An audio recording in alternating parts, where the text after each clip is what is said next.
Hare Krishna, Krishna Krishna, Hare Hare, Hare Ram, Ram Ram, Hare Hare.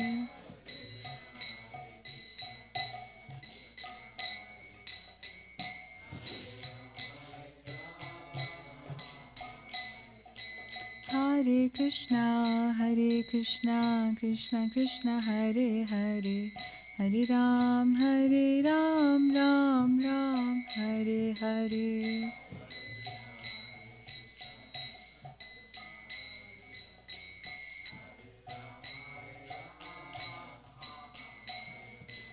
Hare Krishna, Krishna Krishna, Hare Hare, Hare Ram, Ram Ram, Hare Hare.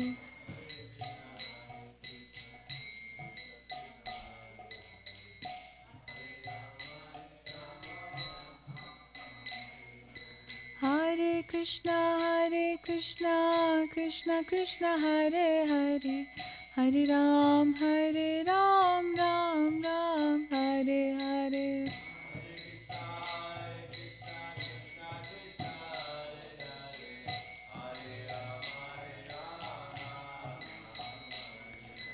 Jai Jai Radhe, Jai Shyam, Jai Shri Vrindavan Dham.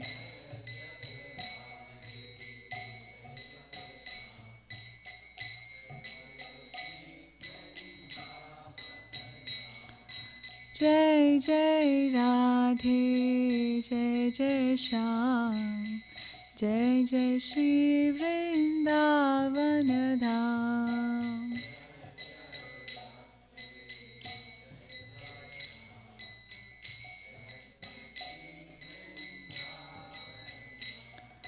Jai Jai Nimai, Jai Gaur, Jai Shri Dham Mayapur. Jai Gaur, Jai Shri Dham Mayapur. Hare Krishna, Krishna Krishna, Hare Hare, Hare Rama, Rama Rama, Hare Hare.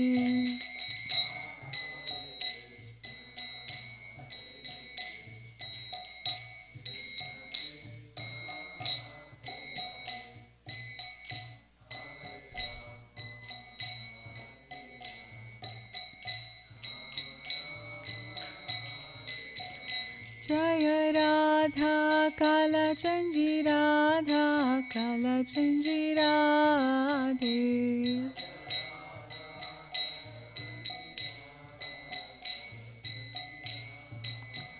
Jaya Radha Kalachandji, Radha Kalachandji Radhe.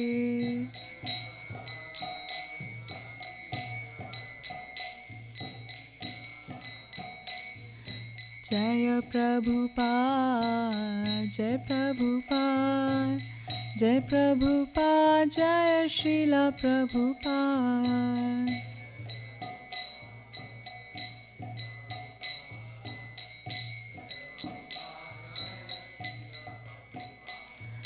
Jaya Gurudev, Jaya Gurudev, Jai Gurudev, Jaya Srila Gurudev.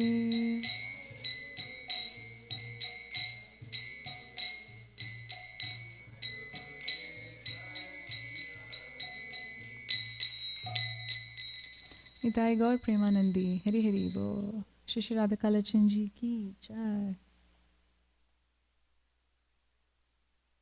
Om Namo Bhagavate Vasudevaya. Om Namo Bhagavate Vasudevaya.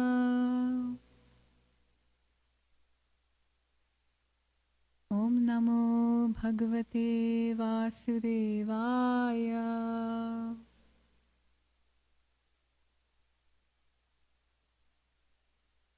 Grantraj Srimad Bhagavatam ki jai. We can recite this together. Narayanam namaskrityam naram chaiva narottamam devim saraswatim vyasam tato jayamudirayet nashtaprayeshu bhadreshu nityam bhagavati sevaya bhagavati uttama shloke bhaktir bhavati naishtaki.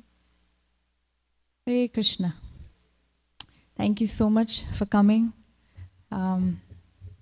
Today the semester resumes for Krishna House. Welcome back from Vrindavan, from Mayapur, getting blessings and mercy from everywhere.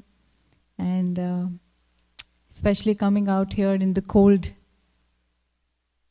Sorry? Semester? Okay. Sorry.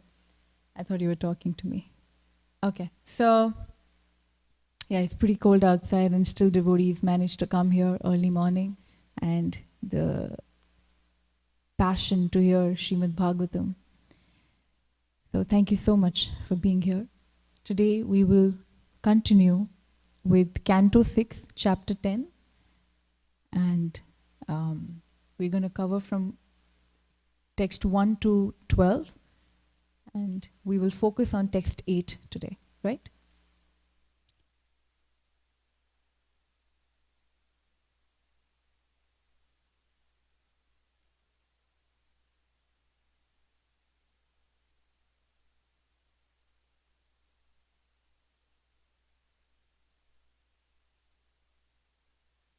So this chapter is titled The Battle Between the Demigods and Vritrasur. All right. So let's read text 1, translation.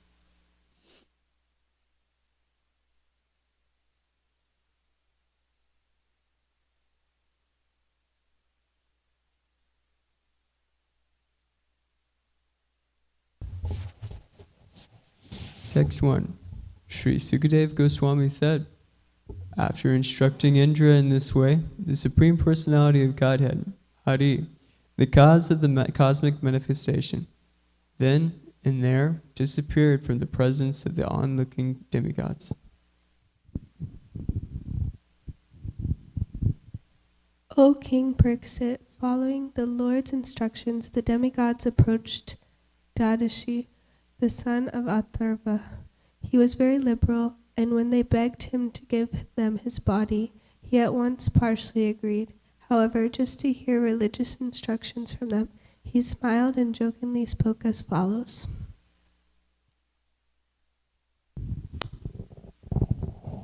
O elevated demigods, at the time of death, severe unbearable pain takes away the consciousness of all living entities who have accepted material bodies. Don't you know about this pain?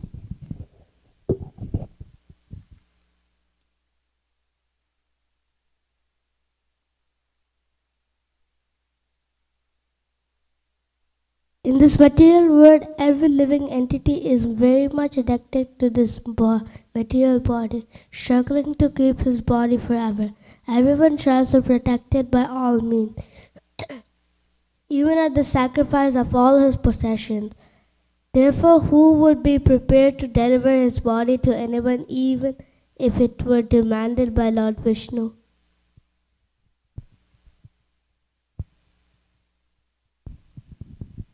The demigods replied, O exalted Brahmana, pious persons like you whose activities are praiseworthy are very kind and affectionate to people in general. What can't such pious souls give for the benefit of others? They can give everything, including their bodies. Those who are self-interested beg something from others, not knowing of others' pain. But if the beggar knew the difficulty of the giver, he would not ask of anything. Similarly, he who is able to give charity does not know the beggar's difficulty, for otherwise he would not refuse to give the beggar anything he might want in charity.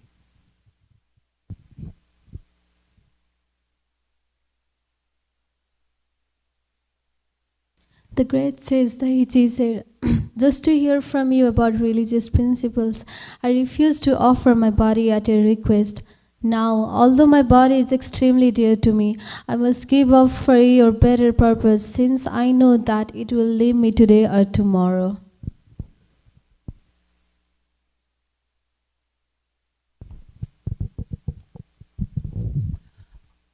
O demigods, one who has no compassion for humanity in its suffering and does not sacrifice his impermanent body for the higher causes of religious principles or eternal glory is certainly pitied even by the immovable beings.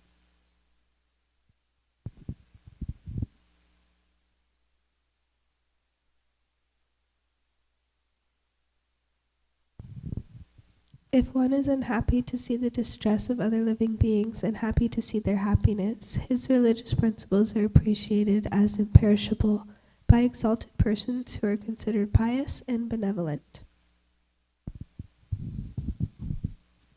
This body, which is eatable by jackals and dogs after death, does not actually do any good for me. The spirit soul, it is useful only for a short time and may perish at any moment. The body and its possessions, its riches and relatives must all be engaged for the benefit of others, or else they will be sources of tribulation and misery. Sri Shukadev Goswami said, Dadichi Muni, the son of Atharva, thus resolved to give his body to the service of the demigods. He placed himself, the spirit soul, at the lotus feet of the Supreme Personality of Godhead, and in this way gave up his gross material body made of 5 elements. Dadichi Muni controlled his senses, life force, mind and intelligence, and became absorbed in trance. Then he cut all his material bonds. He could not perceive how his material body became separated from his self. Thank you. We'll read now. We'll focus on text 8.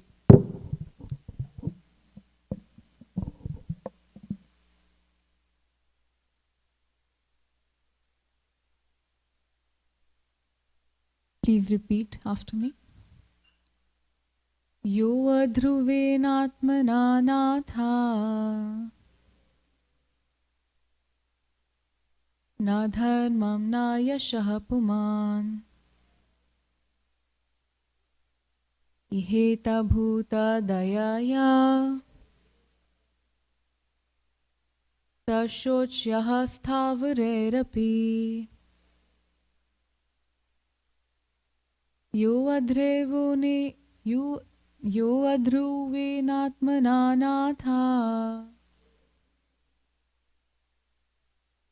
na dharmam na yasha puman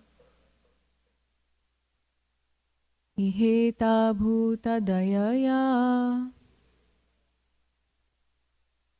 tashochyaha sthavarerapi.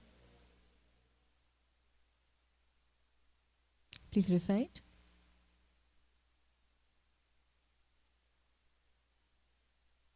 Yo adhruvenatmana natha na dharmam na yasha puman iheta bhuta dayaya tashochyaha sthavarerapi. Yo dhruvenatmana natha na dharmam na yasha puman iheta bhuta dayaya tashochyaha sthavarerapi. Yo dhruvenatmana natha na dharmam na yasha puman iheta bhuta dayaya tashochyaha sthavarerapi. Jai. Haribo. Let's read the word-to-word translation together. Yaha, anyone who. Adhruvena, impermanent. Atmana, by the body. Nathaha, O lords. Na, not. Dharmam, religious principles. Na, not. Yashaha, fame. Puman, a person. Iheta, endeavors for. Bhuta dayaya, by mercy of the living beings. Saha, that person. Shochaha, pitiable. Stavareha, by the immobile creatures. Api, even. Translation and purport by A.C. Bhaktivedanta Swami Srila Prabhupada ki jai. O demigods, one who has no compassion for humanity in its suffering and does not sacrifice his impermanent body for the higher cause of religious principles or eternal glory, is certainly pitied even by the immovable beings. Purport. In this regard, a very exalted example was set by Lord Sri Chaitanya Mahaprabhu and the 6 Goswamis of Vrindavan.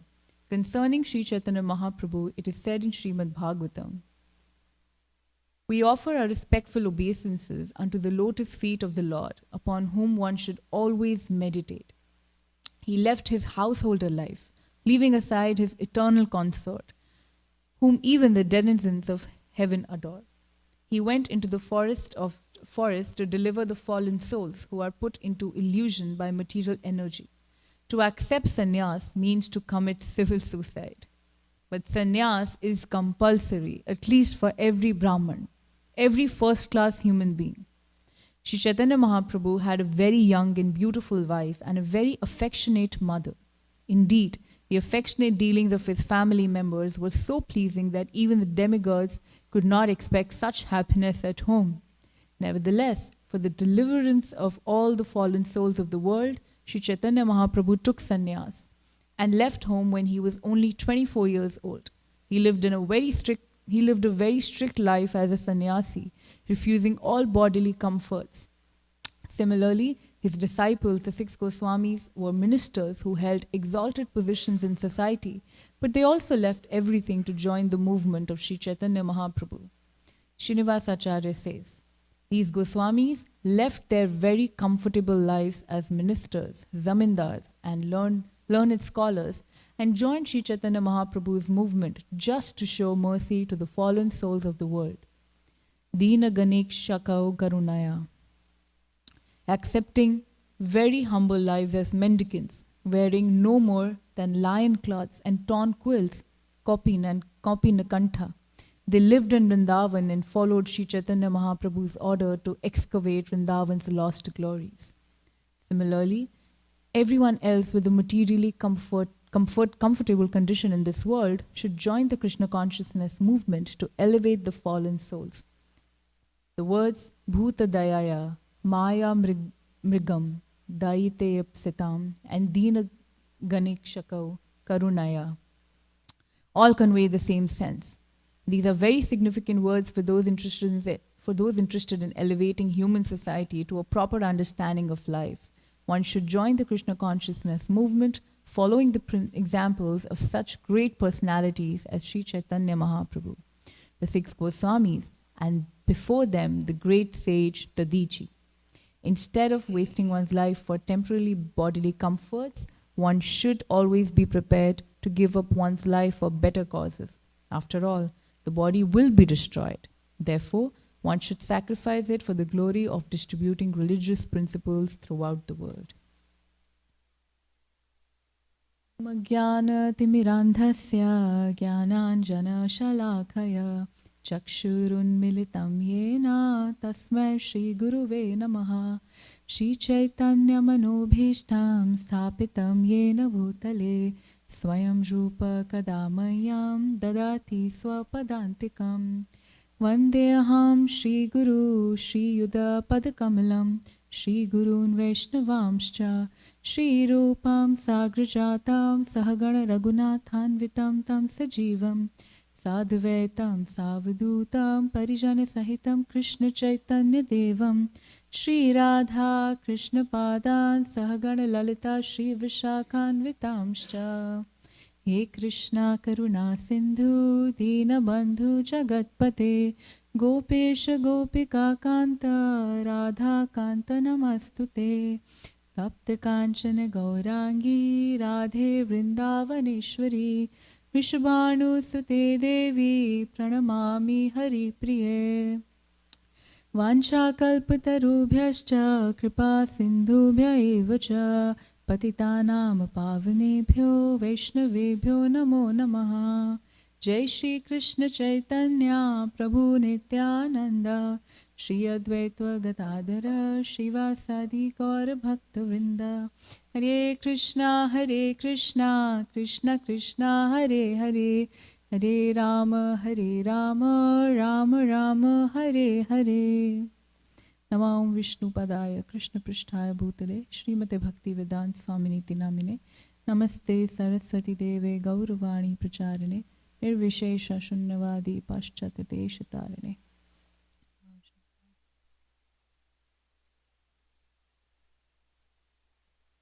Hare Krishna. So we begin this chapter 10. Let's try to understand what is happening here. So all the demigods approach the sage, the Dichi. Do we know why? Any ideas? The Lord. It was the instruction of the Lord.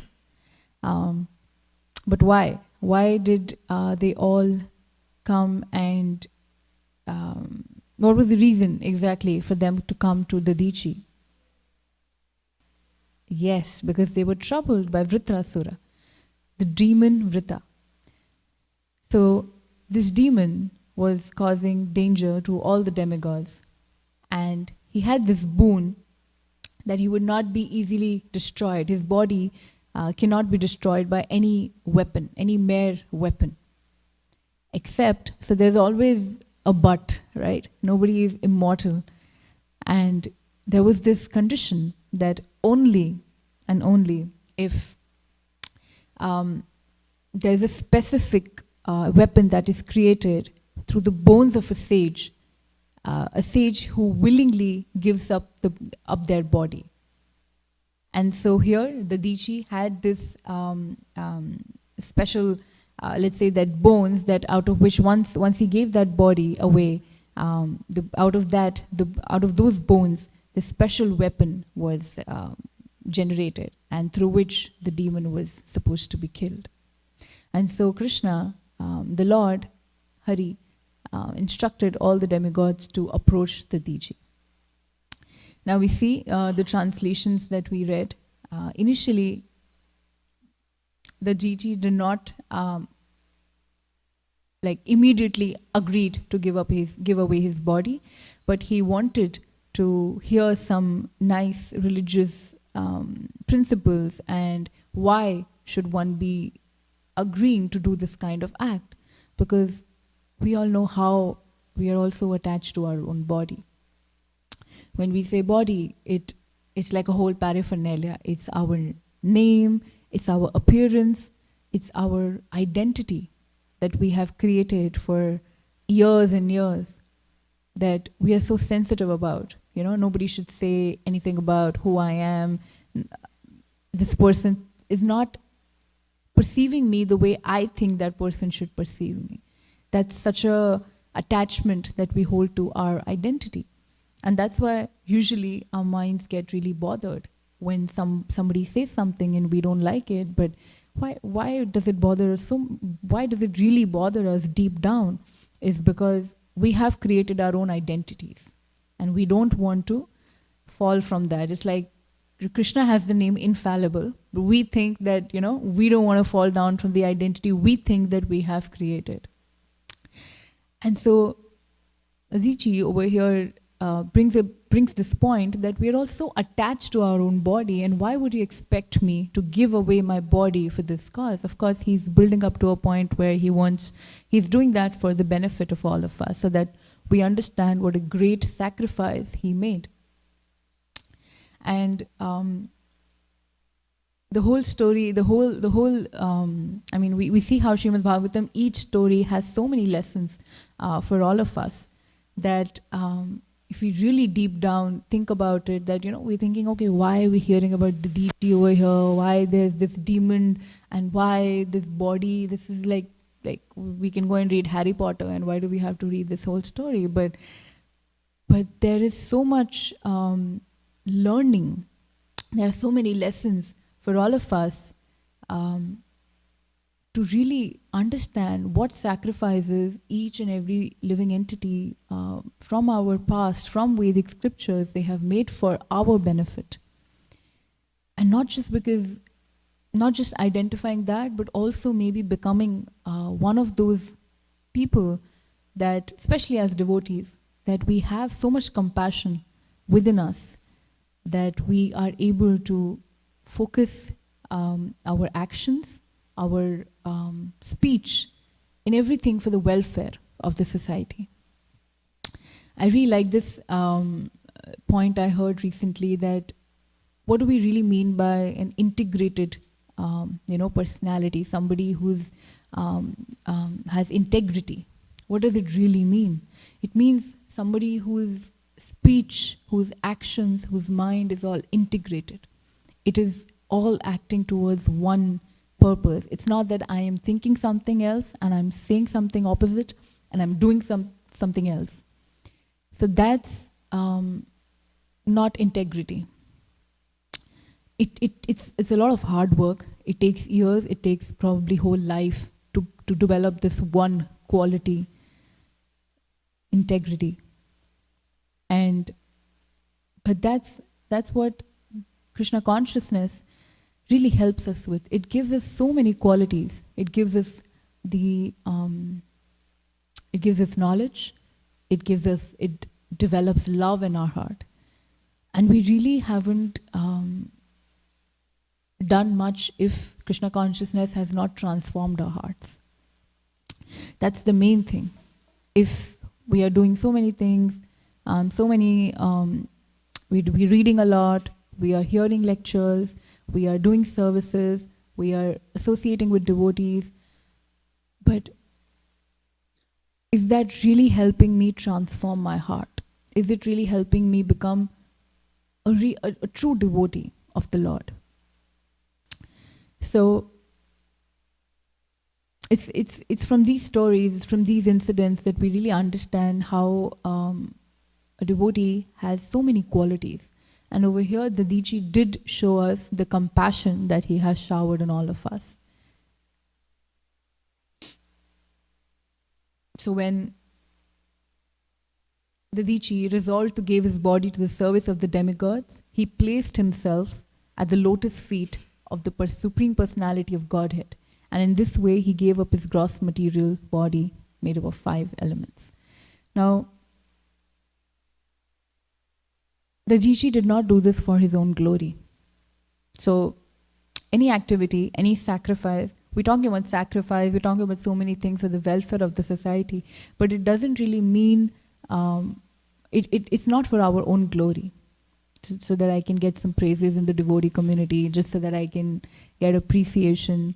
It's not for that, but it really is considered a sacrifice if we are doing it for the Lord, where the center is the Lord, and if we are actually doing it for the benefit of other souls, for uplifting them. And that's why we call a devotee is para dukkha dukhi, which means when we see somebody who is suffering, who is dukhi, who is really going through a lot hardships, and we want to help them. Now this is such a it seems like, okay, it's a very simple definition, but this comes very spontaneously. For a devotee, it's a very natural bhav to have. When they see souls suffering around them, they want to help them. Now they cannot eliminate sufferings, because this is the part of the material world, and this is each soul's journey they are going through. But they can connect them to the Lord. And that's why we need to be empathetic. Not just, okay, para dukkha dukhi just doesn't mean I see somebody suffering and I'm just sympathizing in words. Oh, this shouldn't have happened to me. And then I'm back to my life. But that really means that doing some actions, listening them, okay, what's on their mind, what's the struggle they are going through, and practically whatever advice we can give them, but also eventually connecting them to Krishna.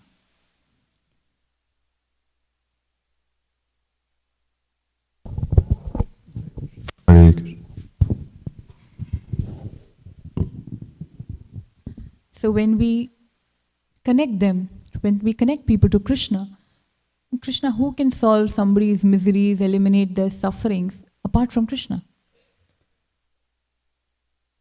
And so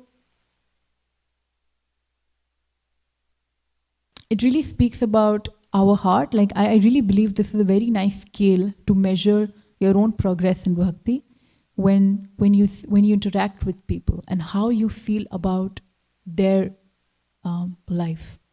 In sense that, let's say we see somebody who's making a mistake in their service. Because we mostly are around devotees, so I'm going to give both examples.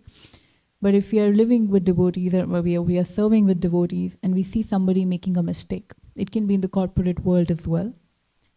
And if that is giving us a sudden energy, oh, let me go and correct this person, let me just tell them what they're doing, then you're probably not the right person to approach them, to correct them, because it's giving you that rush, it's giving you that excitement. Okay, let me just go and fix this, let me just go and correct them.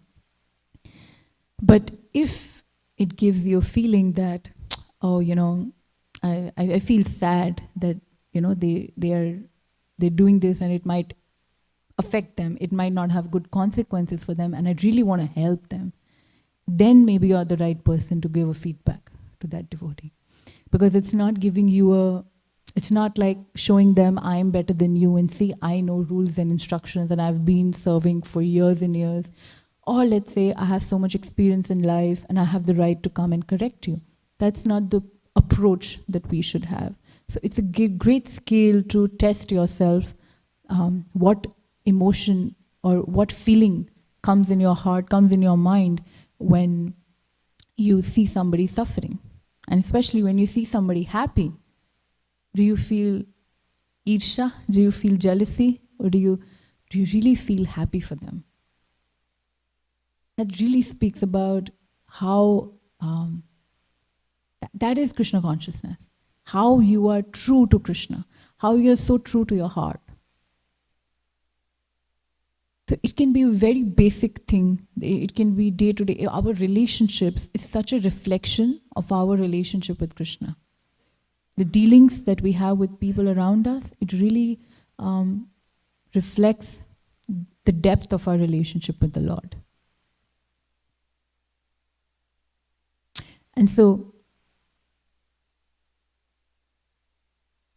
a devotee will always, would naturally feel dukh and, in his heart when they see somebody around them suffering, and they would genuinely want to help them. Which comes, there's always a, pre-philosophy or like a backstory, because a devotee always sees each and every living entity as part and parcel of Krishna. So all the teachings that we get in Srimad Bhagavatam, Bhagavad Gita, they're all just really helping us to live a very, to just exist, even like to live a very tremendous life practically. Like a lot of times people have this doubt, okay, I understand, I respect what you're doing, you're reading Srimad Bhagavatam, Bhagavad Gita, and it really, okay, it's about the life beyond. It's about, once you die and you are actually collecting your sukriti and you're, it's all for the later. But no, it's all for now. It's all for, all the teachings really help us in the present life, in how we are dealing with people. And that is, like I said, it's a perfect scale to measure where you are in your bhakti life.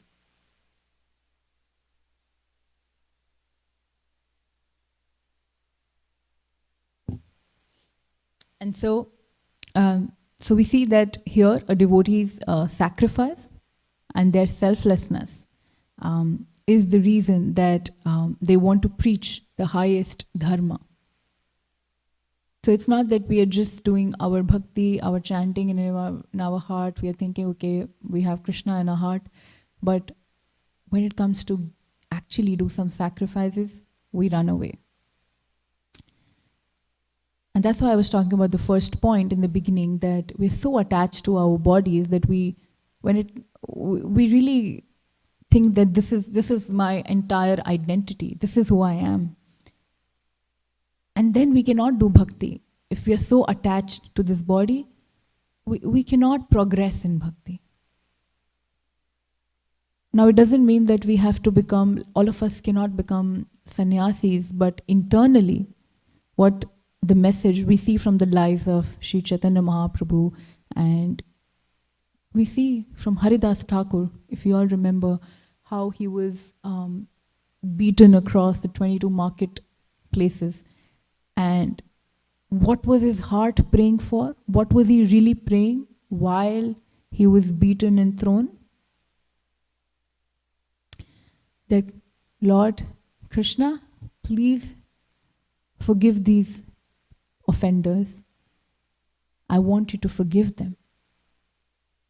I want that they don't know what they have done, and I want you to shower your mercy upon them. That is the quality of a devotee who's threatened, offended, beaten up by people, and through like 22 marketplaces, and still he's praying for their welfare.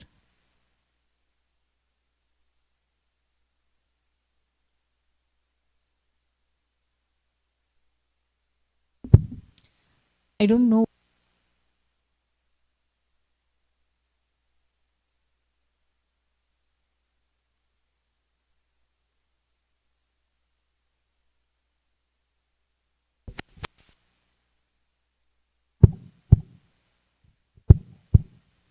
So I don't know what heart takes to actually be in that situation and pray for somebody's benefit when they are, abusing us, hitting us. I don't think I'm speaking for myself. I don't think I will have the heart to give my heart to them and pray to.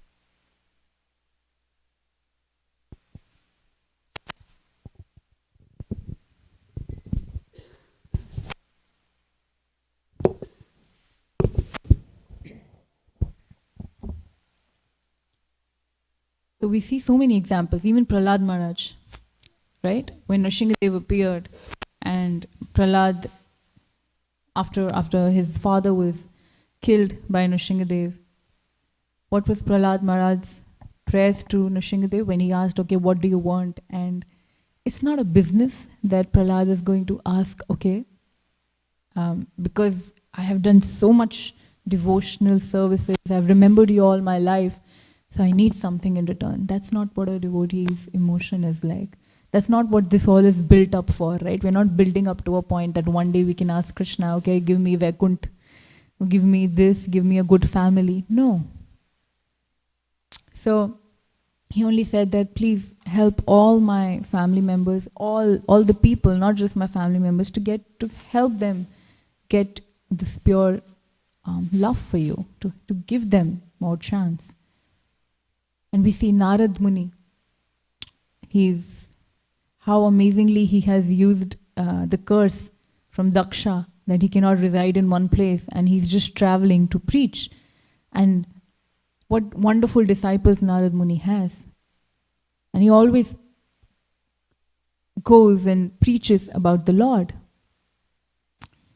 Even his curses, when he curses somebody, the son of Kuver, when he cursed them, who were the sons of Kuver?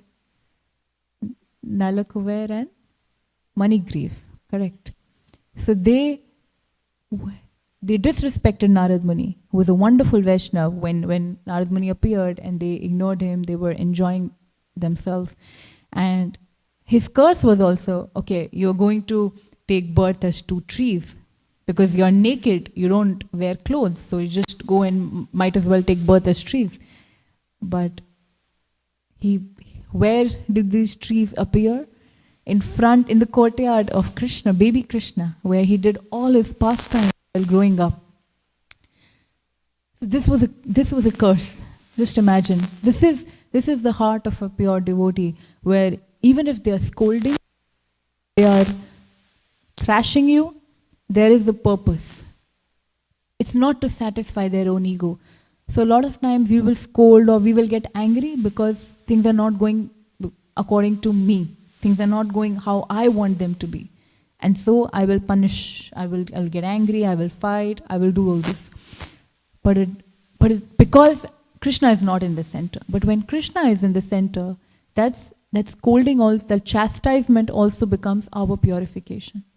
That's why we say when your guru, when your well-wisher, when your mentor, when they chastise you, it's mercy. Because they are doing it to, like correct your consciousness. And sometimes we have to be whiplash, we have to be like, we are so stubborn, we are not changing, we are not improving. And sometimes we need that chastisement. Because we've spent lifetimes after lifetimes not learning. And if we want to learn, there are devotees around us who will chastise us for our upliftment.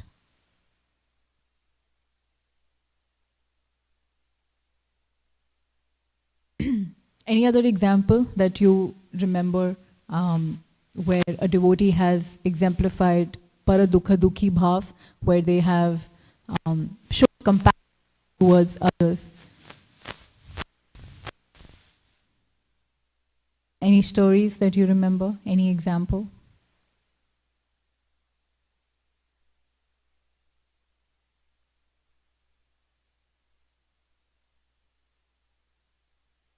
Srila Prabhupada?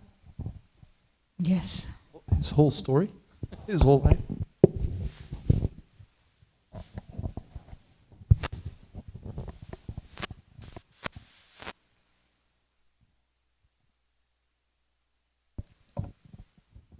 Yes. Nananvita.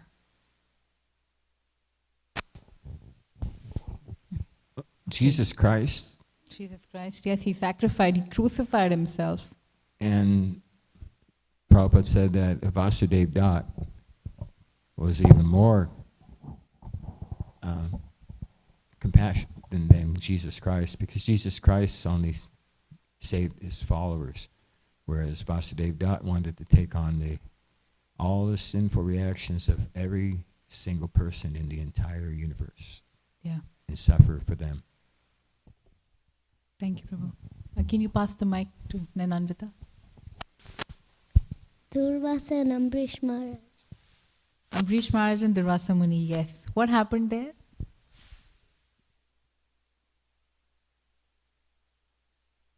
Okay. That's a wonderful example. How Ambrish Maharaj fasted for an entire year and he wanted to break his fast, and that time Durvasa Muni came. That's the story that she's talking about, right? And Durvasa Muni came and he wanted to, when a guest comes to your house, you offer them sweet words, you offer them water, you offer them garland, you offer them prashadam, you offer a place to sit, offer them a place to sit. This is how Atiti Devo Bhava we understand from our scriptures.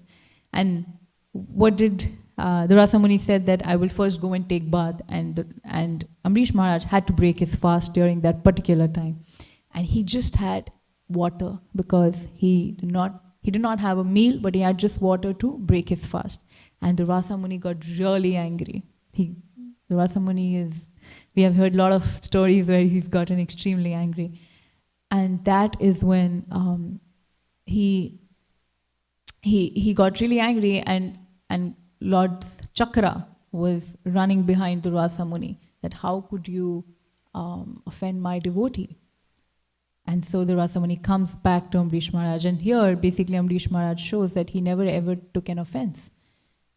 So that is the mood of a devotee, that no matter what you have done,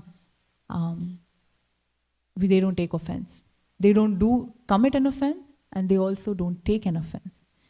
That's such a big thing that we need to learn, that sometimes we might not commit offenses because, okay, being in this system, we've learned, we've grown, we've understood, but we might take offenses. We're still at that place where, okay, somebody says something and we get offended. But when we hear such examples, we really understand that we have a long way to go. It's possible. It's possible when we hear these pastimes. And that's the reason of every day coming together and hearing Srimad Bhagavatam, reading Srimad Bhagavatam, so that we can learn how we really want to become a devotee.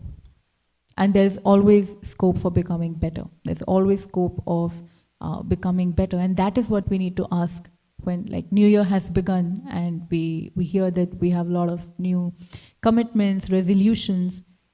And as a devotee, we need to keep asking ourselves, am I a better devotee than yesterday? Am I becoming a better devotee than who I was a minute ago? So Krishna is really giving us every opportunity to become better, to make ourselves better, to improve. And when we take that responsibility, then we really become a responsible devotee. We become accountable for our own actions, and that's preaching by character. So we learn from these wonderful devotees, and then we try to apply that in our lives. In office, at home, with children, with in your marriage, with devotees working, with devotees serving around you, with you. So there are plenty of situations that we can have to work on ourselves. And so one more point, that we see that great devotees, great sages, great devotees, greatest of devotees even have that power to give up their body. We don't have that. But we see even from Bhishma Pitama's life, right? He had that boon, but it was really his, all his wonderful activities and wonderful spiritual bank balance that he had accumulated, that he was able to do that. And at the time of death, Krishna himself was present during the glorious passing away of Bhishma Dev. So, yeah, I would pause here. If I would open up for questions, corrections, realizations, anything, please go ahead. I would love to hear from you. Yes, Prabhuji. Can you pass the mic? Thank you so much. Wonderful class. I was really curious about that point of not taking offenses. And I was thinking that there are things that are offensive. We know that, right? It's clear that there are things that are offensive. So when those things happen to us, then what should we do? What I'm hearing from you is we don't take offense. But what's the positive? What is the thing that we do when it happens? Yeah, that's a wonderful question. First thing, the reason I said we need not take, we try that we don't take offense from others is because, firstly, we are not thinking about if they have offended to Krishna, but we're actually thinking if that person has offended me, myself, and who I am. But yes, if somebody offends Krishna, if somebody deliberately offends, in the sense when they knowingly do something to say something or do something which is completely insulting or against Krishna consciousness, we do hand still. It shouldn't be like a big thrashing reaction, because firstly what helps us is when we understand where does the other person come from, why they are doing this, what's their mindset, are they aware of what they are doing, are they aware this is an offense, and are they aware that what they are doing is going to hurt your belief, your system, or people around you.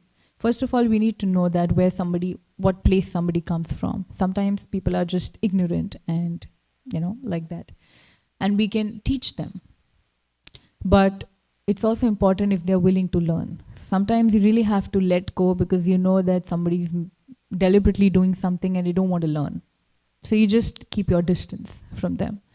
But if somebody who looks up to you, who puts you in a position that, okay, I can listen to this person, I can seek guidance from this person.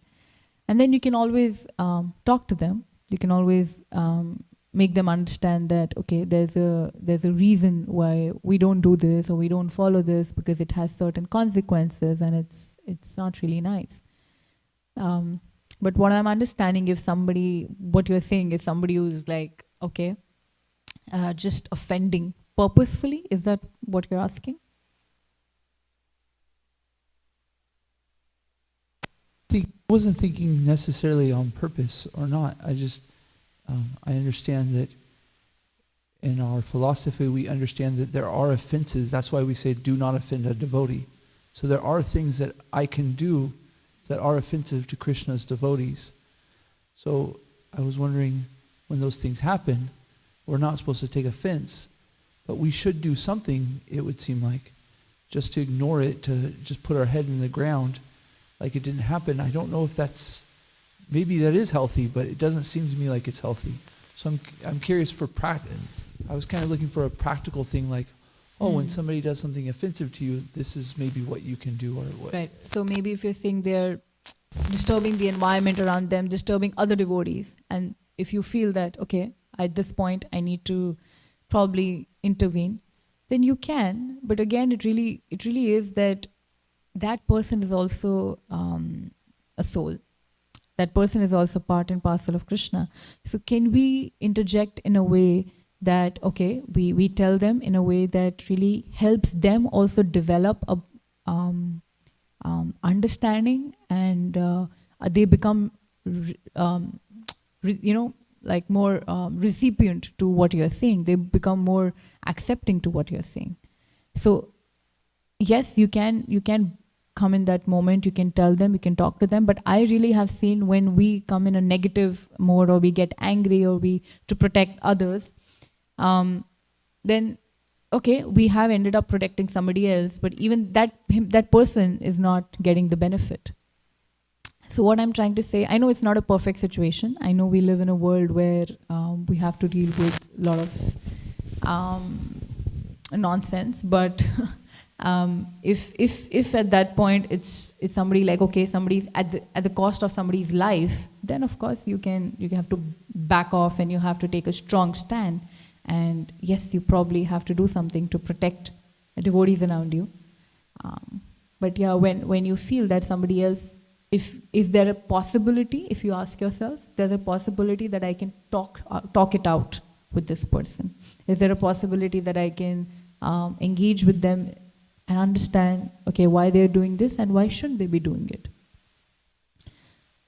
Jeev Jago, right? Everybody has Krishna within them. So if it's possible at all, we give that,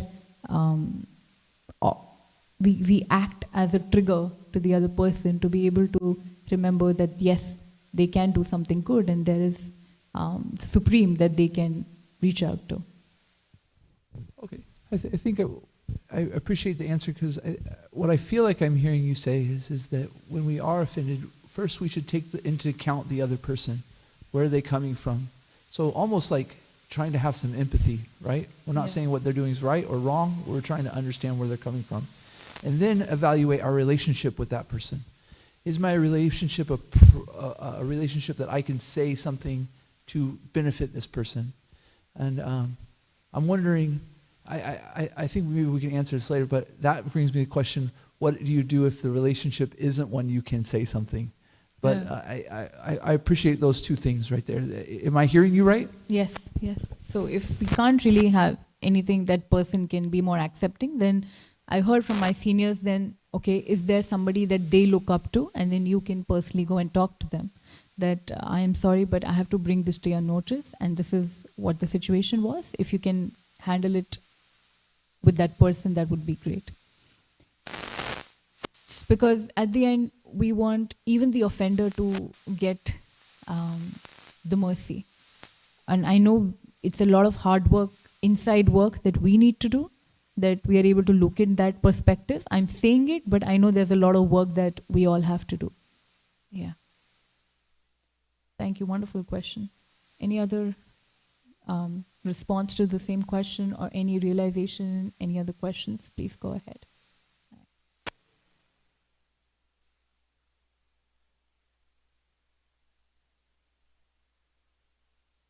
So I'll just repeat your question on the mic. You're saying what's the difference between Krishna at the time of death and remembering Krishna at the time of death? Because Krishna is non-different from his name. So Krishna at the time of death, we correct me if I'm wrong, but Krishna is there in some form. Death could be as Krishna, like whenever somebody leaves their body, death is Krishna says, I am coming as death. So that point where the Lord himself appears is at the time of death in his form, in his personal form, would be for devotees who remember him. Now, when we say remembering Krishna, remembering Krishna as I know him, like if I've seen Kalachandji's deity all my life, then I would remember Kalachandji. I would remember him. Or if I'm somebody who's more deeper in connection with the relationship with the Lord, when I chant, I will start remembering the name of the Lord. And so the wonderful thing that we understand this philosophy that the Lord's name, pastime, his fame, his glories are all non-different from himself, is basically him expanding in different forms so that we can reach out to him in tangibly or intangibly. So him being there at the time of death would be same as me remembering him, or him being there at the time in front of me at the time of death is the same. But now I see him in his personal form.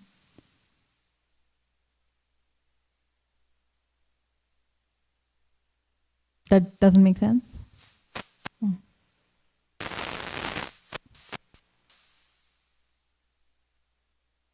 So Srimad, in our Vedic scriptures, his personal form, he takes a lot of different incarnations, not like us that we can change our form anytime, but the Lord can come in a lot of forms, like we say, uncountable forms he has. But there is his one original form, which is Krishna, what you see in front of you right now. He's holding a flute. He has curly hair. He's always smiling, and that's his original form. That an example, like you see me right now, but if I go to office, I will have a different attire. If you are at home, you will have a different attire. So you have different appearances, right? So Krishna in different appearances, he has different appearances for different devotees, for different how devotees want to see him. But there is his one form originally at home, which is when he is standing like that, and he is playing flute. He is with his cows, with his calves. He's bare feet, just like in pastimes of Vrindavan, if we see. Yeah, that's his original form. Thank you. Yes, Prabhuji.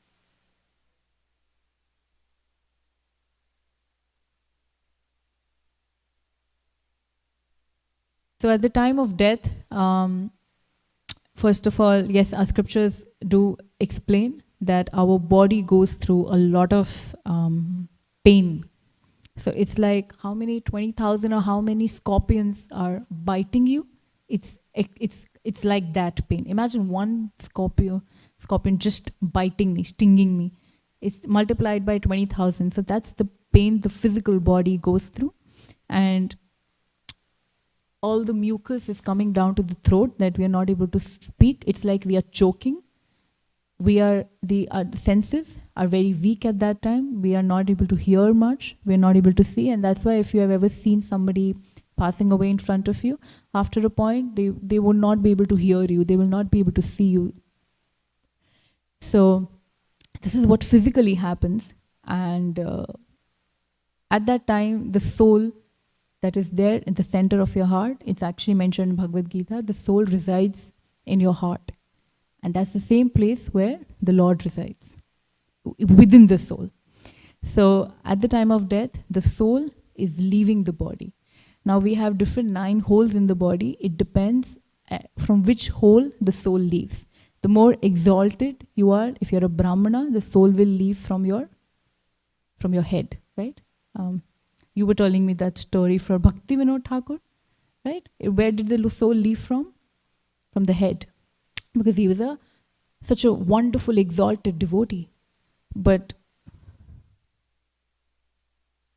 Bhakti Vinod Thakur's maternal uncle. Okay.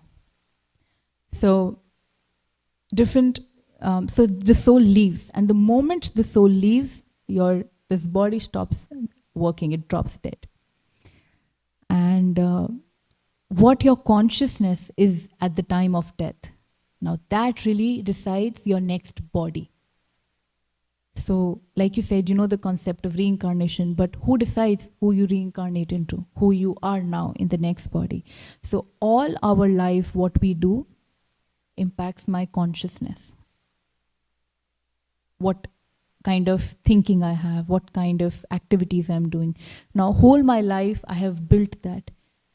And of course, at the time of death, that is the same consciousness I will die with. It's not that whole life I have lied, cheated, done nonsense stuff, and at the time of death, suddenly I remember Lord. It's okay, it can be mercy, but we cannot depend just on that one thing that, okay, this will happen. But if we lead our lives remembering what we have done throughout our life, that will be the consciousness at the time of death. And that consciousness will develop my next body. And that's why we say if I am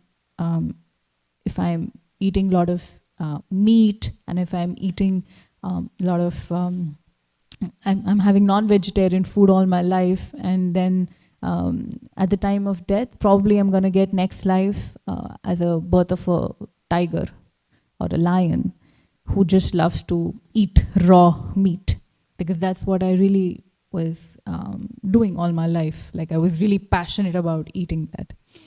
So we're really deciding our destiny, and we're really making way to our next body in the next life.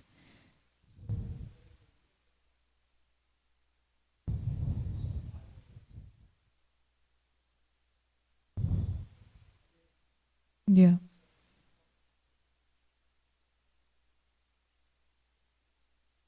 So different things, I think. Sometimes I think there are, yes, near-death life experiences where people, the soul actually is about to leave the body, and the body becomes quite inactive. But sometimes they have seen the soul actually steps out of the body, and they have seen what's going around, and the soul gets back. But that all is not in the control of me. Like if I'm in that body, it's not in my control where the soul is going. But yes, in Srimad Bhagavatam, there is this story of Ajamil, right? Where, imagine he's dying, the soul it actually leaves the body, and who is fighting that who will take the soul? The Yamadutas and the Vishnu Dutas. And he's seeing that they are fighting to take my soul. Why? Because Yamadutas would have taken it. But why did Vishnu Dutas appear? Because he did one thing. Yeah, he called out to his son Narayan. And he got a second chance. Not that he got delivered right away, he got a second chance. He got back in that body, the soul got the second chance. But it's very rare that we get that second chance in the same life and we make the best out of it. But Ajamil did. He came back, he used that opportunity, and he became a wonderful devotee from there on. He was around 80 or after 80, I think beyond 80 years of age or something. So yeah. Yeah.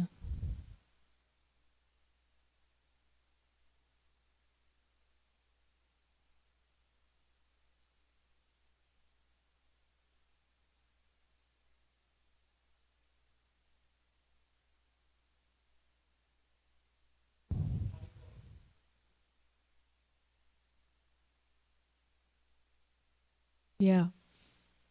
Soul is definitely just an infinitesimal part of the Supreme Lord. But in different religions, they give different names. Like we see around us, the Lord has different names. Even Krishna has so many names in Bhagavatam, we'll see, right? But in different religions also, they will name Allah and, different names. But I don't think it really is okay. At the end of the day, it's true. There are demons, there are devils. There are devils, there are like good heavenly. You have heaven. So heaven is like Swarga. So you see in the Vedic scriptures also there is Swarga.